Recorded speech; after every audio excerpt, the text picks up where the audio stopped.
violent atrocity, millions of people throughout history brutally killed for the sole purpose of land or an ideal, throughout the ages seen as an avoidable and cruel means to an end. Who would ever want to take part in even a little bit of such a tragic tale?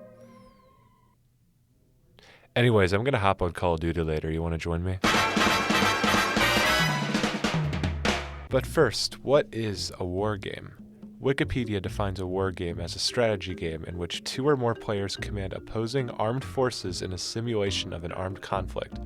By a technicality, chess is the first war game, but the first war game is a game dubbed Hellwig's Game, made by Ludwig Hellwig in 1780.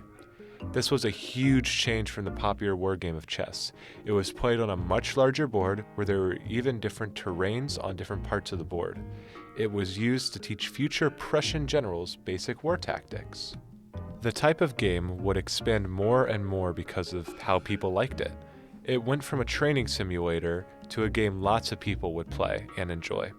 One of the most popular tabletop war games of all time is Risk, a game so common that, as of the time of writing this, 2,800 people are playing the game online right now.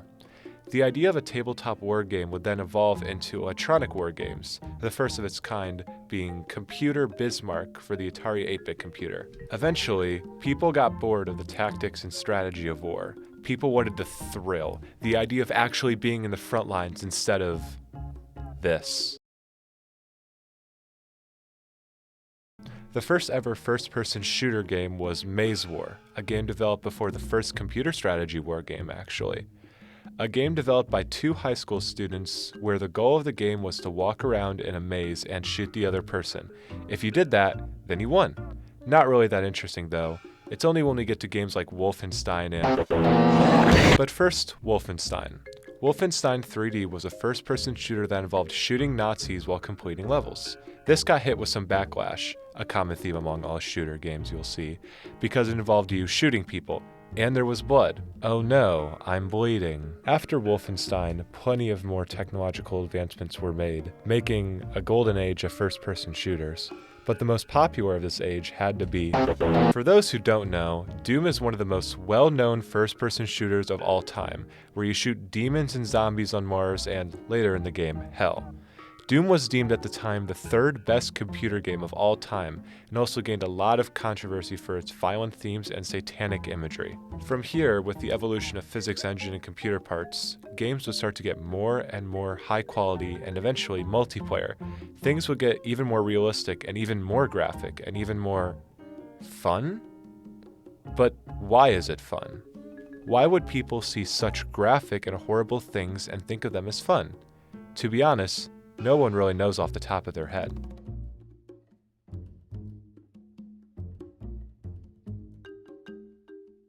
Because they're fun. I think it's fun, I'm gonna be honest. I just like all the action. I play it because it's fun. Because it's fun to have fun with my boys. Yep, fun with friends. So then, why are they fun? Well, it's simple once you think of it. It's the mere fact that people want to be the hero. The idea of being a hero in one's life is practically instinctual.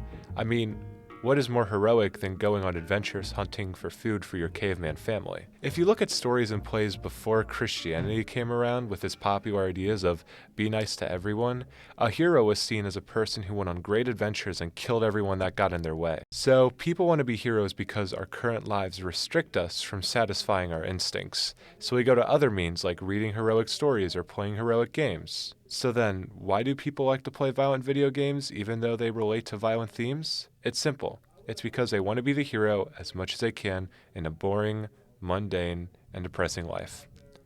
Thanks for watching.